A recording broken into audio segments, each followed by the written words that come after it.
Hey, what's going on, everybody? Welcome back.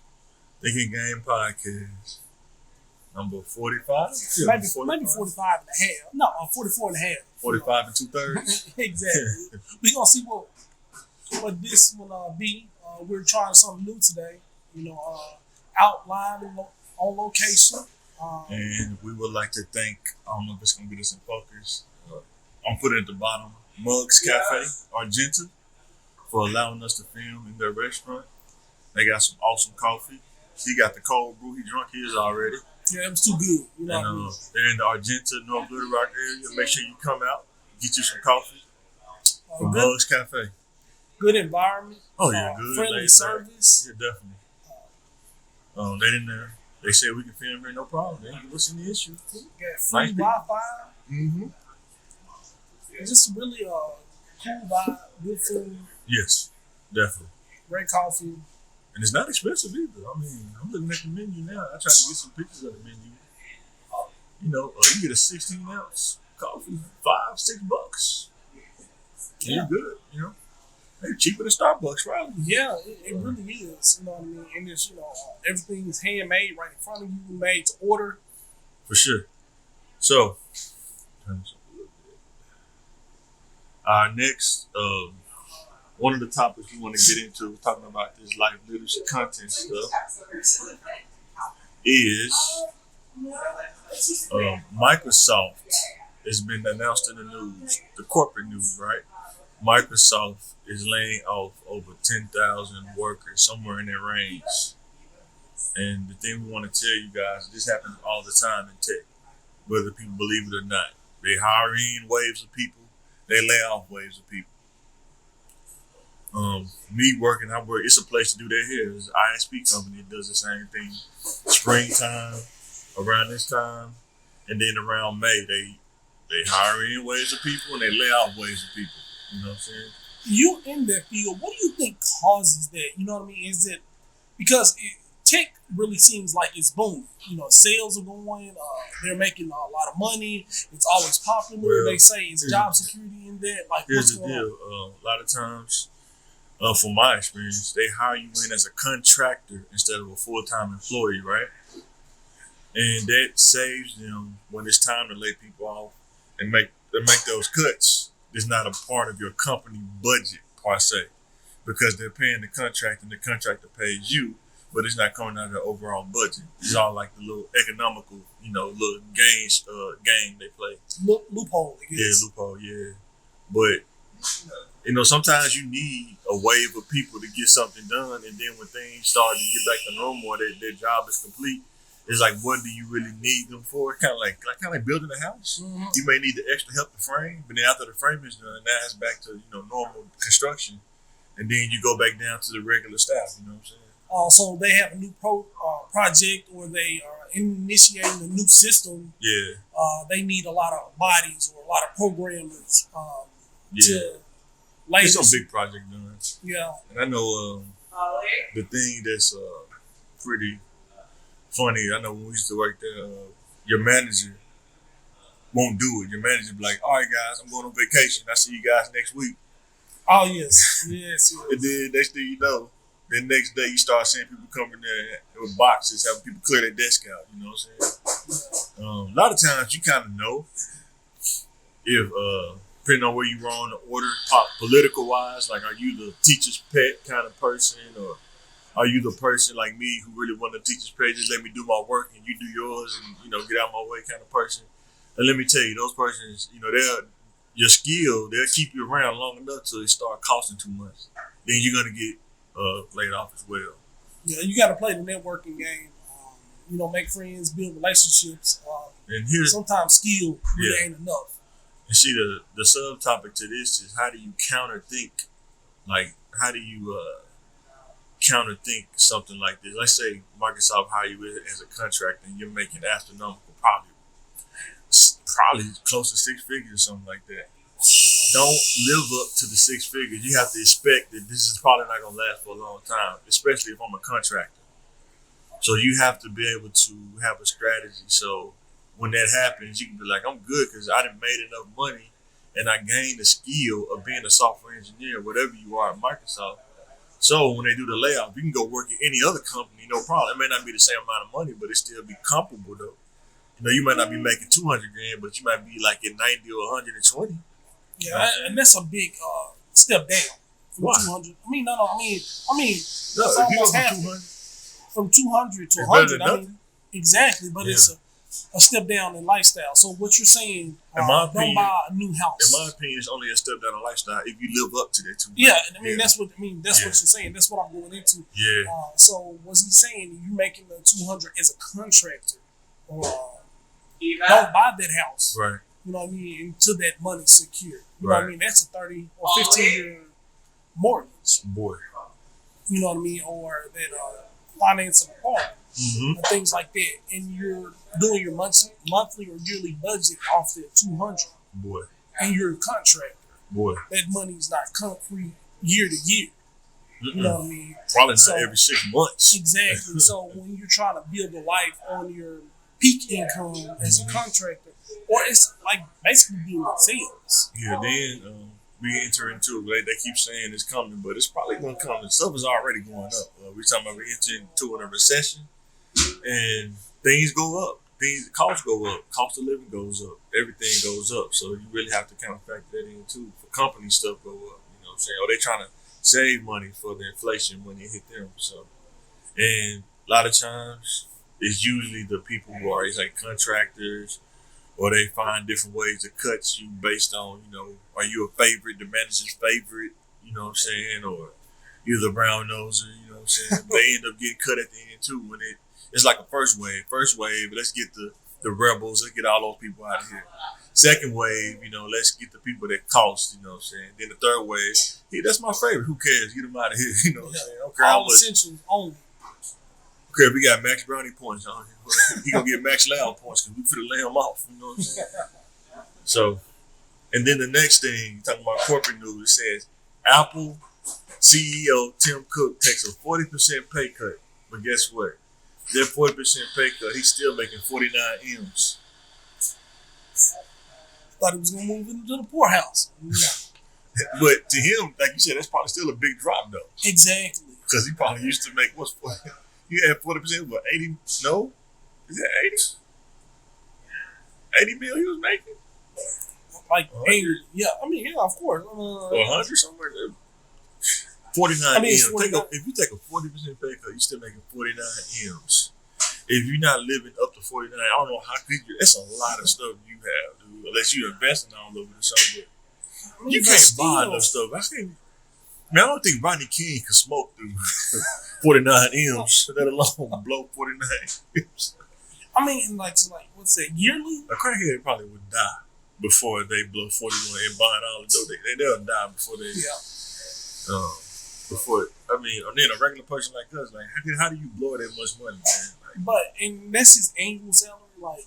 you know, he's not paying tax. You know, he's doing tax write-offs. He's playing the game. You know, Of what I'm saying? course. It's not supposed to be played, but So every year it's 49. I mean, that's your pay cut. man, that's It's crazy. like, There's no side hustle. This is your salary, 49 million. But you are the face of Apple. You do got to go to meet and stuff, but that's not hard work. Like I say, there's people that say they work at the retail stores. They stock every night, up on your feet all day. You got to stock every night. Take off. I mean, work whether you want to or not. No paid time off. And people complain about, you know, I'm making 49 million. I don't like going to meetings and doing public speaking. Dude, you're making 49 but million. my job is so stressful. You know, Boy. it's stressful. It's stressful at the top. You know what I mean? Like, I And, can't afford to take a 40% pay cut, bro. I'm not making that kind of money. And to him, he can't afford to take that cut. Yeah, because if you're on that side of the fence, I can understand. In his mind, because I mean, we're looking at it from our side of the fence, but we're not on that side of the fence. And when you look at growth, you want to continue to grow. You know what I mean? Growth is life, right? You know, Now, you're here's not another going, thing, you're though. dead. He could and be he taking 49. He could be 40. taking a pay cut because he know he probably gonna get triple that later after the inflation. And it's a thing. He taking Everything's smoke and mirrors, bro. exactly. You was talking about smoking mirrors. You know what I mean? With him taking a pay cut and things like that. What do you think is causing it? Because Apple looks like they're doing good. I mean, they iPhone sales are always on the rise. They're doing good. Like, why is it a point where he has to take a 40% pay cut? I mean, is the company struggling? In the world we live in now with social media, and people saying he's being greedy or he's taking too much, it's like a PR thing, right? And, you know, you want the Robin Hood effect, like, you know, like you really give it back. I'm struggling too. You know what I mean? Yeah. It's cuts all around. Yeah. You're struggling making 49 million. that's a nice struggle. Exactly. I mean, iPhone pre-orders are always, you know, they sell out on the pre-orders. Even made the phone yet. Those sales, these are confirmed sales. Right. People paying it full before they even get the.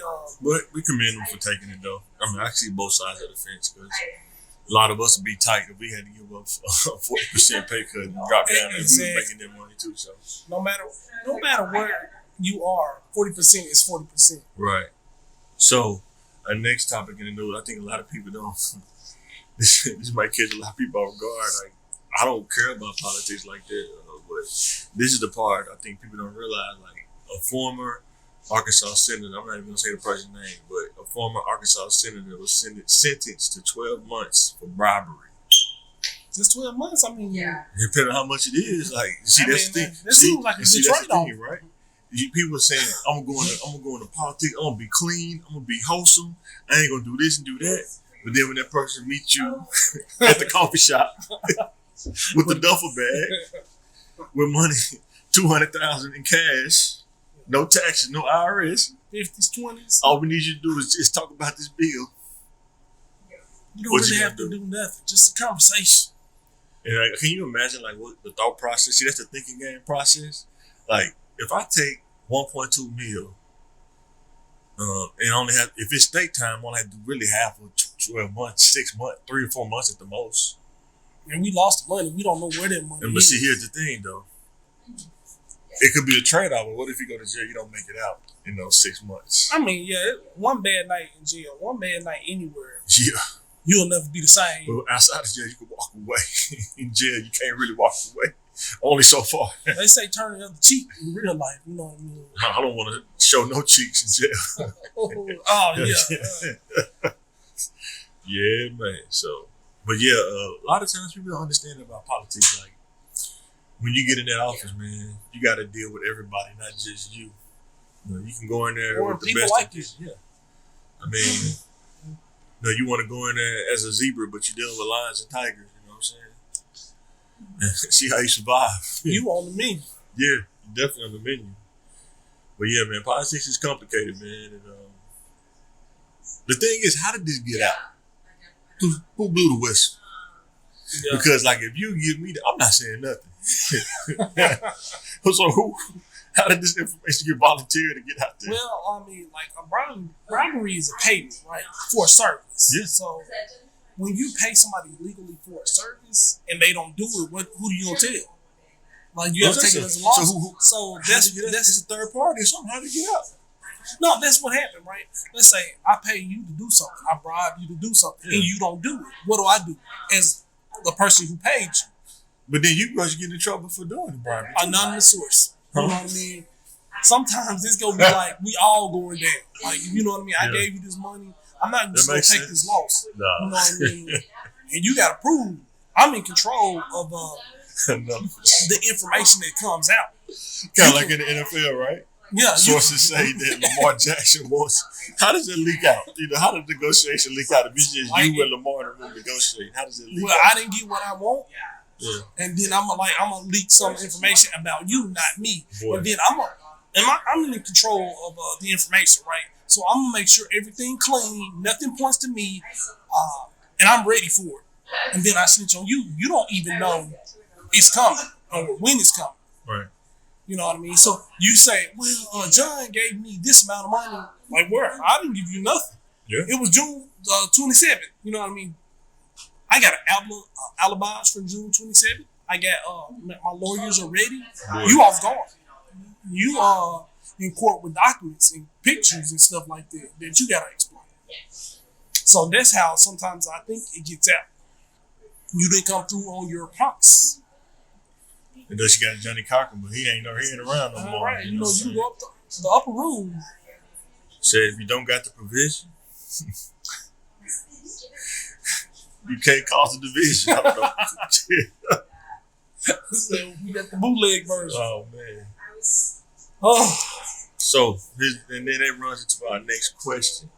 Do you know when a person is running game? Now this can be every level of life, right? And even corporate world, could be you're dealing politics, with friends, church, friends, church, love. yeah. You know what I mean? Marriage. You know what I mean? Yeah. And marriage is a deal too. If you don't, it's a legal document. It's a legal proceeding. You got to go to the courthouse. You know what I mean? I think it depends on two people's mindset that's involved, though. Yeah, I mean, but see, some people if might I'm look at running, it, if the person's running the game on you, you're basing your decision off. and that's how you have to know they're running game, right? Yeah, I mean, this is the skill that you need to acquire when somebody. Like, what's some of the things like? I'm not saying no celebrity's name, but like, is it a famous celebrity? Probably everybody know. Married from America, married a devout Muslim, and they're an entertainer. And then when they get married to the Muslim, they say the Muslim is oppressing them, restricting them from doing what they do. And it's like you married a Muslim, not Islam Muslim, like Nation of Islam. We talking about like oil money Muslim. You know what I'm saying? This dude was loaded with money. Yeah.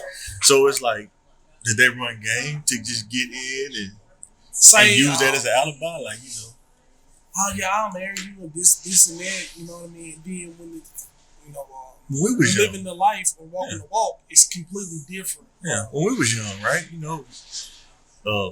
you didn't have money, you didn't have a car, you better have a good game. You better have some game. You know what I'm saying? Yeah, you know what I mean. And then it's game can be used or it is, yes, to highlight your skills or an advertisement.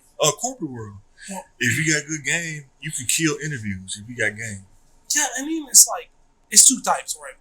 Yeah. Is it like a commercial or advertisement to show your real skill, or is it just something fake? You know what I mean? And that's called selling dreams. Exactly. You know what I mean? Yeah. I'm selling you this 5-pound block of gold, and it's not really gold. Right. You know what I mean? Or it's lead. When you meet a girl, you act like you act like you're an introvert, but you're really not. Yeah. You just run the game plan because I found in my life every personality is different, right? So you have to play every personality a little different depending on their personality, right? Yeah. Like a dominant person, sometimes you have to let them feel like they running the show because they're dominant. Mm-hmm. That's what they want to do, even though they're not. But you let them feel like they're running the show because things move smoother. The boat flows smoother. You know what I'm saying? The boat. And then a person who's what's that? A person that's quiet. You kind of got to communicate with them. You got to figure out how to ask the right questions to get them to talk. You know what I'm saying? Yeah, and like a discovery kind of thing. He's basically saying, I'm going to be the person I need to be to get what I need to get from a certain individual. Yeah. I'm not being myself. I'm just selling that. Sometimes you can be yourself. You just magnifying it. I mean, that's the difference. I guess the difference is like acting, right? Like in the movie, who do you think played the best character? Like they had a mental, that was mentally challenged. Dennis Hopper or Billy Bob Thornton? Or what? Like what about Rain Man? You gotta put everybody in there. What about Leonardo DiCaprio and eating Gilbert Grape? You got you didn't see that? Yeah, and Forrest Gump. And Forrest Gump and who else? Man, listen, Dennis Hopper, man, it's hard, man. And it's hard to be hip, man. And Billy Bob Thornton, like the potatoes. I mean, those are just really. Dennis Hopper. Actors, you know what I mean? If you just go back and watch Rain, man, he nailed it, man. Like, yeah. That's Dustin Hoffman. Yeah, is it Dustin Hoffman? Yeah, Dustin Hoffman. It's like, yeah. I really like toothpicks. Yeah, that's Yeah, but who you think played? Who had the best? Who played the? Because they're selling you a dream. Like actors, they pretty much selling you the character. They playing this character that's not them, but they have to make the film come to life. I like People do that in real life though. They Forrest Gump as a complete character and the adventures he went on, and it wasn't about how smart he was or whatever. He lived, I'm talking about an actor that's not them. They go outside of themselves to make this character believable, like they are really this character. Yeah, that's just like with Denzel Washington. We know he's not no dirty cop, but he played Training Day so well. He's like, man, that he became that character, and it's just so many people that do really, really good jobs on that. So. It's like Rambo. Like nobody else could play Rambo, man. But see, like you got to think you can't do a Rambo remake, man. You can't. I mean, the later ones I think you can. The First Blood was so strange. It was like his acting. Which one? The one where he got shocked on the mattress? No. The first, like the one that he wasn't actually in the war, like that first one where the police. He was basically fighting the police. Oh yeah, that's when he kind of had a flashback. He had PTSD. Yeah, like that's the first Rambo. Like the other Rambos was like action movies. This one it was just a weird. Did that come out first, or did the other one come out first? The one in Russia. It's called First Blood. But it came out after the action movies. I just think it was no. That was before. I thought the first one when he was in the junk when they dropped him to do this stuff. I mean, that's like. I think they released it in Pulp Fiction kind of order though. No, you sure? No, they didn't. I mean, it was the first one. Yeah. I mean, the acting was so good. You really felt, Yeah.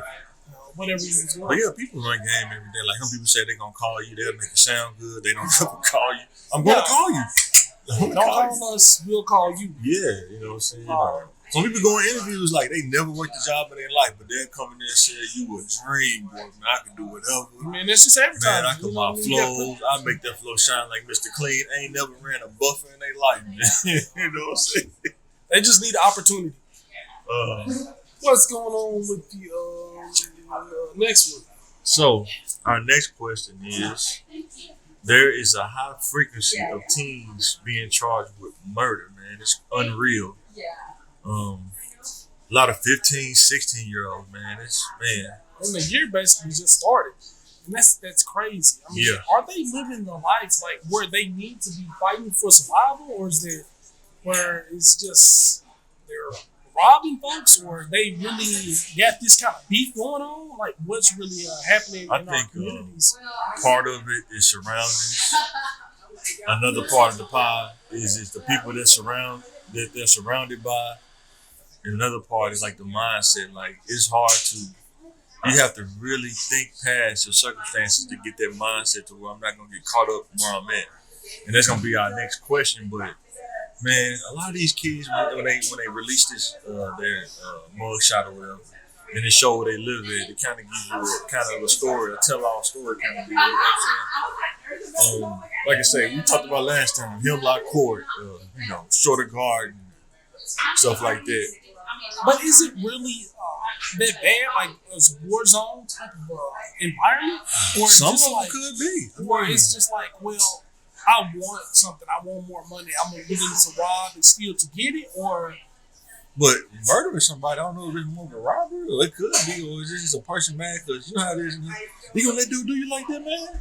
Man, boss, you all go get him, man. So you think it's petty squabbling, but when you got a gun, I mean, it's fine. Like, you know what I mean? You disrespect. You don't respond like Call of Duty. Exactly. You're dead. You know what I'm saying? It's not just a fight. Yeah. It's It's and I would say, when you don't have, speaking from my experience, when you don't have that father figure in the house, if you really can't think past where you're at, I mean, you don't have that governor, that guidance, you're more susceptible to just act out of reaction instead of really being logical and thinking about what's going to happen. You know what I'm saying? So they don't realize you're going to be charged as an adult, and you're probably looking at 30 to life if you catch a body. Period. I don't really get that. Like, if you're a child, you should be charged as a child. I mean, if it's like borderline, but you can charge them as an adult. But if you're a child, you be charged as a child. You know what I mean? You can't charge an alligator is a human, so it's a child. I mean, it's what it is. Like, it's weird because it's a weird, man, because they doing adult crime. It's kind of weird. I mean, man. what is? I mean, you're a child. I mean, what is an adult crime? If you're doing like an assassination style, busting somebody in the head, man, shoot somebody in the head, man, looking at them in the eyes. You step out of a child's place, but you are. That doesn't change what you are. It's just like it's like charging me as a woman, then I'm a man. It's just like if a child have a kid. I mean, you can say I didn't sign up for that, but the circumstance that you put yourself in signs you up for that, whether you wanted it or not. Well, a human can reproduce at the age of maturity, and that's what I'm saying. But you don't. But after the reproduction, that is the responsibility. That's what I'm saying. Yeah, I mean, and that's the thing. You signed up for the responsibility, whether you agree with it or not. Getting in that situation, like you still got to get the gun. You still got to get the gun. You still got to go do the acts. But that doesn't change the fact that you are a child. That you're 15 or 14 years old. Right. So even if you have a mental capacity of an adult, you're still a 14-year-old child. Yeah, you're right. But the legal system is different. Like you thinking from a logical place, but it's the legal system may not be logical. It's the legal system. Yeah, I mean they have logic or criteria things are based on, but that person is a child. Yeah, but it's the thing. Once you know how the system and the game is played, it's up to you to play within those confines. I mean, and it's basically a crapshoot. Like the lawyer, whether you're going to be charged. Can't afford a real lawyer, though. You know what I mean? 15, you don't got $7,000 to be taking on a lawyer. You're 12 or 15 years old, and one action. There's no real rehabilitation for a 15-year-old. That's the thing. 75 right? years. You might get a sentence. But hey, this is neither here nor there. And that's why we're making the podcast and say you have to think before you do stuff instead of doing stuff then thinking. I mean, exactly. I mean, that's completely true. See, a lot of these kids, you get in those situations where it's like do or die. You don't want to get in those situations where it's do or die. Yeah, and I got to do it, even though I'm about to do 15 years, but I'm not going to die, so I got to do it. Yeah, and those situations, just don't come. That's the thing. Not for us, but the kids in their neighborhood, they do come. You make choices. Some people small choices lead to big choices. Sometimes people we know it can happen just like that. You stand outside and somebody roll up in the car. You got throwers on your side and they got theirs in the car. What you gonna do? So I'm not gonna die. And then our last question before we get ready to wrap this up, because we probably not be super long today, is how did you avoid not getting caught up living in Southwest Little Rock? That's weird. I mean, that's the environment. Well, seeing what you don't like. I mean, survival was the minimum for me. You know what I mean? Yeah. But I kind of wanted something like more. But you know what I mean? I'm like not rich, but I didn't want to go to jail and I didn't want to die. Right. You know what I mean? Those were my minimum requirements, and I was happy with that. Right. And that's a Mr. mindset to have, like just being happy to not be dead or in jail. Right. Maybe the bar was low for me for achievements, but that was the minimum thing. But you got to be tough to a certain extent. You know what I mean? Oh, you had to fight and do violent things sometimes. You know what I mean? You had to talk your way out of stuff. Maybe being a little manipulative. But I had good role models. The Boys and Girls Club really helped me. School activities, even though I wasn't that smart, you know what I mean? Really having a really, really good family system was really good. I have very supportive family to this day. Right. And those are things that helped me just not be a statistic. I'm not a super success story. You know what I mean? But that's I think we are success stories, bro. I mean, like super, you know what I mean? No, we're not like billionaires, not like that. Yeah. Here's the thing for me, right? Being able to live in different places, been on every end of the spectrum. I've been picked on. Being by myself when we moved to different places, humbling experience.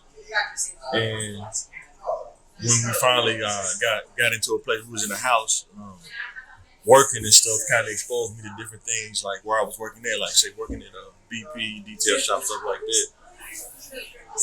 You got to see things from a different perspective.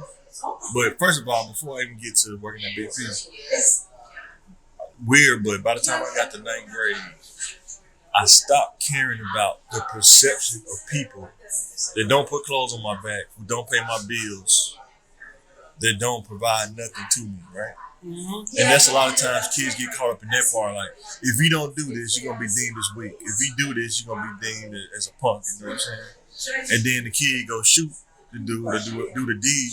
And now you in the courtroom by yourself. Those dudes who egged you on and gassed you up, where they at? Man, I wouldn't have done that. Man, he had to do all that. And now you facing 30 to life. Because you couldn't walk away.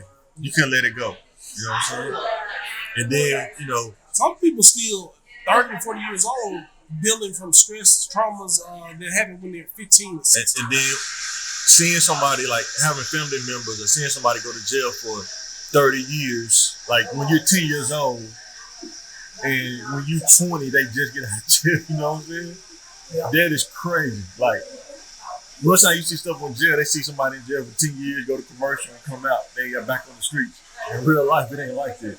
Like, you go to jail for 5 years, you're going to be in that mother for at least 3 or 4 years. You know what I'm saying? And I suggest everybody, especially you, go visit somebody in jail. Right. Just visit. And then, who you around, man, like, being able to, if it wasn't people that wasn't conducive to me, I was able to just isolate myself and be to myself, because sometimes you got to be like that, depending on where you at. Working at BP, working at the detail shop right in Southwest, back then, this was like 98, something like that.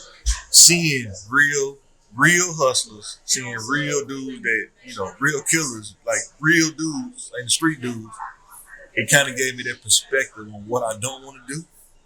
And some of the stories they would tell us, you know what I'm saying? Like, you know, stories from the gambling house, or stories, you know, them doing stuff, or stories and stuff they just see that happen, you know what I'm saying? And then, you know, you see the life they live, they always looking over their shoulder, you know what I'm saying? You got to have that fear in order to be respected kind of deal. Like, that's a lot of work, man, you know what I'm saying? A lot of overhead you got to think about. And for me, like, seeing people successfully in the game just got, they up. They just up. They doing everything they're supposed to be doing. They making money, selling drugs, hustling, whatever. And then they just die. Like somebody somebody hated on them. They were killed. Right. Like they were doing like, man, they was up. Like, you know what I mean? They had the cars, the money, you know, doing whatever they need to do. And then they did. And then another thing, when you people like that, they die. Your family don't get justice because whatever reason, it's like that case don't get solved. There's a lot of unsolved cases, bro. Cold cases, and they probably don't get solved. Who knows? But it's a lot of, like, you can become a menace to society, and when you pass, you don't get that proper justice like somebody, like an average, you know, a civilian. That's something to think about. Your family don't get that closure, you know what I'm saying? Or your family has to bury you, and they can't talk about nothing you did because everything you did was, you know, sometimes they can harm to people, you know what I'm saying? Sometimes they can't keep the money, or, you know, whatever the situation may be with that. So. Yeah. But yeah, man, being able to avoid getting caught up, man, you have to think past the circumstance, and that's where we'll leave it at right there. But yeah, man, my heart goes out to these young guys, though, man, because it's tough, man. You trying to live and get to being an adult, but man, so much stuff that's, you know, you got so many hurdles to jump. Not everybody can jump all the hurdles. Sometimes you get tired of jumping hurdles, man. Your leg don't have the energy that it had from the first 3 hurdles, and on that 4th hurdle, you kind of cramp up a little bit. You know what I'm saying? So, yeah, and a lot of these people are they have permanent solutions for temporary problems. Y'all, man, you know what I mean? You can get over this problem, but you gotta